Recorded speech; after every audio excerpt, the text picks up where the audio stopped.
يوم في حياة تعالوا اقول لكم بقى عملت ايه النهارده وقضيت اليوم ازاي عند ماما. بس الاول ننزل لولو هاني من الحضانه بعد ما حضرنا لها اللانش بوكس. واي حد بيحب المأكولات البحريه هيتبسط قوي قوي من الفلوج ده. اول حضرت لي فطار كده، ماما كانت هي وبابا بقى بيجيبوا حاجات من حلقه السمك وجايين، فقلت افطر الاول. بعد كده بقى اول حاجه كده بقى سابولي مهمه ان انا انضف الكاليماري، وبجد انا كنت فاكراها صعبة بس هي طلعت سهلة قوي. بنشيل القشرة دي وبيكون في من جوه كده ساند لونه شفاف بنشيله. عملت المهمة بنجاح وخلصت الكمية كلها ونضفتها الحمد لله. كمان بقى كانوا جايبين جمبري، فانا قلت لماما انا هعمله بالطريقه اللي انا عملته قبل كده، بس هي قالت لي انها بتحط عليه تتبيله دي الاول. دي بتكون بصلايه وطماطمايه وقرن فلفل حامي وتومتين، وبعدين بننزله في التتبيله دي الاول. بعد كده بعمل بقى التتبيله اللي انا قلت لكم عليها ان هي دي ونشا وتوابل وميه،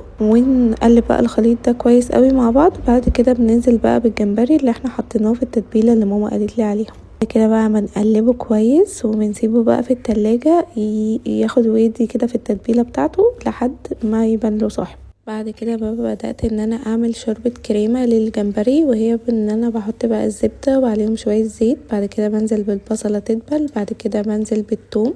اول ما الثوم بقى يعمل ريحة كده مع البصل بنزل بالجمبري ياخد تشويحة. بعد كده بنزل بقى بالدقيق وانزل باللبن، وتبقى شوربة الكريمة بتاعتي جاهزة. وطبعا بتحطوا التوابل، ولو عندكم بقى كريمة الطهي ممكن تحطوها، بس ماما مش بتحبها، بتحب هي تبقى الكريمة كده يعني، ويكون طعمها خطير. طلعت خرافية. في الاخر ماما بتحط عليها بقدونس، بس يعني انا نسيت اوريها لكم. عيال اخويا بقى مش بيحبوا المأكولات البحرية، فكان لازم نعمل لهم بانيه وبطاطس. طبعا هما ما بيزهقوش من البانيه والبطاطس. ماما بتحب ترضي جميع الاطراف في اليوم اللي هي بتكون عازمنا فيه.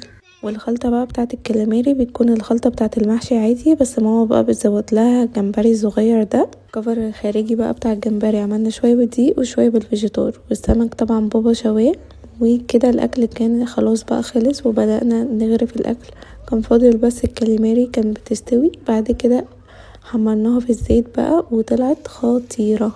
انا ماليش في السمك قوي، بس اللي هي بقى في الكاليماري والجمبري والحاجات دي بحبها قوي، بموت فيها بصراحة. والسمك المشوي بموت فيه، السمك المقلي لا.